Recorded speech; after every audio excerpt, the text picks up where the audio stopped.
Join me, artist Joanne Wishart, as I pack up my paintings and head to the coastal village of Staithes in North Yorkshire to showcase my artwork at the Staithes Festival of Arts and Heritage. An hour-and-a-half drive south to Staithes, we make the journey to this historic village with our car packed full to the brim. Staithes hosts their own Arts and Heritage Festival where, for one weekend a year, this characterful village has transformed into a hive of creativity. The festival is organised by a committee of local volunteers and was first set up in 2012. The anticipation builds as we arrive and head down into the village. Please note this clip was speeded up, we didn't drive that fast down the hill. The bunting is up and the village is looking glorious. This historic village wasn't created for cars, so it brings its own challenges for setting up an art exhibition. But with a short-term parking spot on the cobbled street outside the old butcher's shop, which interestingly now sells homemade fudge, we begin the mammoth task of unloading all of my artwork and carrying it up all of these stairs. But at the top of these stairs is my amazing venue for the weekend, York House.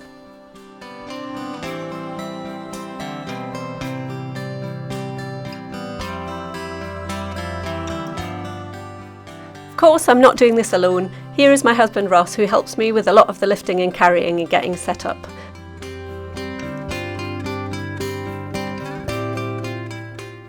The house boasts magnificent sea views and I couldn't have a more fitting location to display my artwork. Artists like myself exhibit in venues around the village, including sheds, cottages, houses, garages and churches, to form an art trail exploring its unique properties.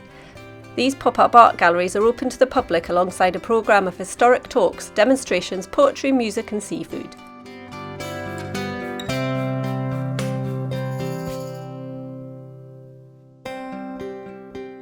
We are being kindly hosted by the owners of the property alongside fellow artist James McGairy, who is exhibiting in the games room downstairs.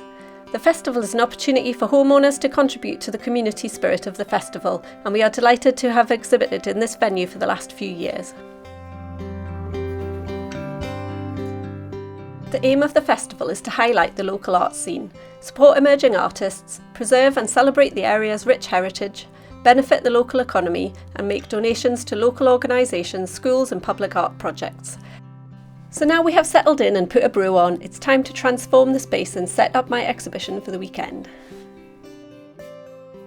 It takes us about 3 hours to set up, so don't let the speed of this video deceive you. It's a lot of hard work, but it all comes together in the end. My work is inspired by the coastal landscape, and I'm an artist who likes to capture the essence and character of a scene and portray it in a quirky and uplifting way. I gather my inspiration in sketchbooks from walks along coastal paths and family holidays to charming seaside villages like Staithes. These paintings were inspired by a holiday to this area last year. My paintings are created with acrylic paint with a bit of mixed media thrown in for good measure. I enjoy building up thick layers of textures on the surface of my canvas to give my paintings interest and depth while capturing the patterns that I notice in the landscapes.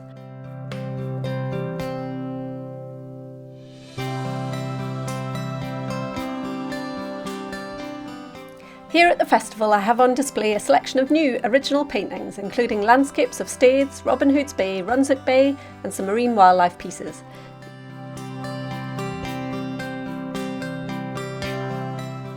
These paintings are all on display alongside my limited edition prints, gifts, homewares and greetings cards.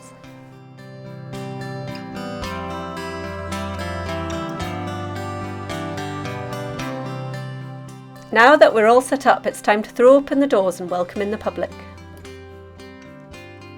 Arts festivals like the one here at Staithes are the perfect opportunity for me to chat to visitors about my paintings and process, while giving people the chance to buy artwork directly from me, the artist.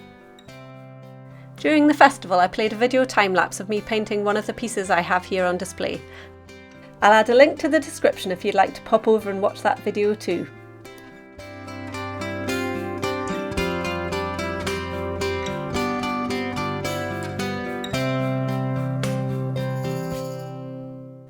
So the Staithes Festival isn't just about me, it's about the creative community, so I'm going to take you on a tour of a few other venues to give you a taste of who and what else is here. First up is the Staithes Gallery, which is at the bottom of the hill on the High Street. a permanent showcase for local artists Ian Burke and Rob Shaw. But today in the Staithes Gallery, their highlight for the festival is having a live painting demonstration by the superbly talented painter Linton Parmar-Hemsley.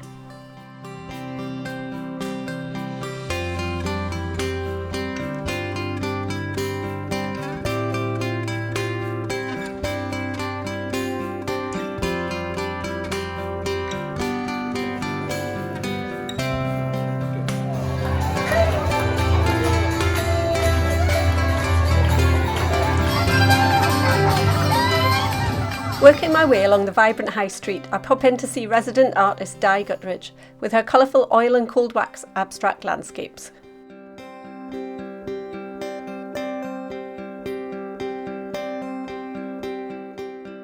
Opposite the famous Cod and Lobster pub with sea views overlooking the harbour is the charming Staithes Gallery. Positioned at the top of the slipway, 3 delightful floors showcasing the work of creative duo Ian and Steph Mitchell. Their art gallery is brimming to the rafters with Ian's graphic landscapes alongside Steph's printmaking and paintings.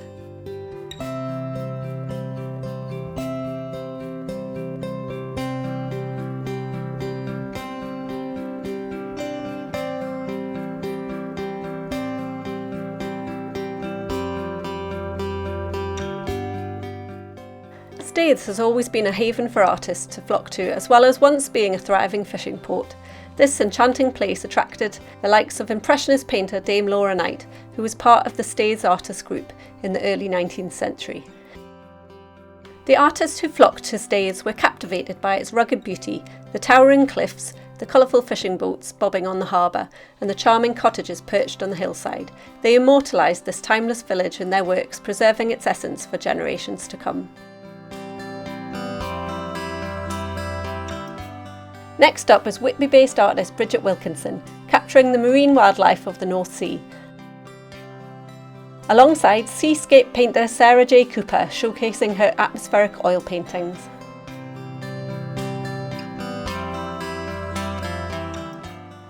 As you wander through the Staithes village, you'll discover its cobbled streets and secret alleys, each one steeped in history. The village's architecture tells a story of its past, from the old smugglers' haunts to the cottages once inhabited by fishermen and their families. The Staithes Festival isn't just about painters. Tucked up at the top of a narrow street, I discover Rowena of Olive and Flossy Designs, busy creating these gorgeous textile pieces.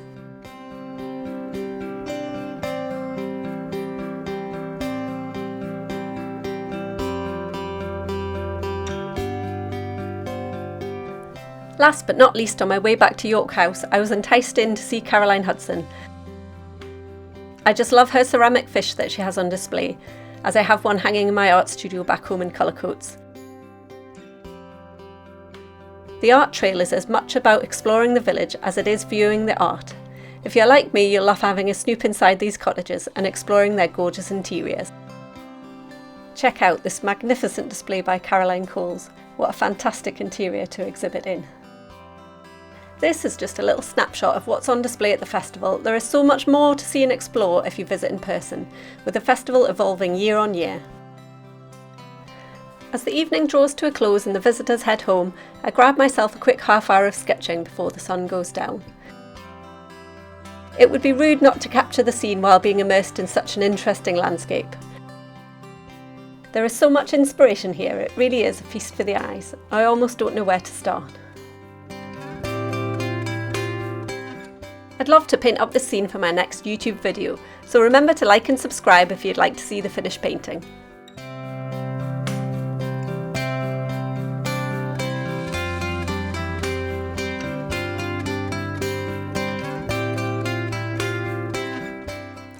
Our final destination here at the festival is to experience the Staithes in a new light installation, the perfect ending to a wonderful weekend.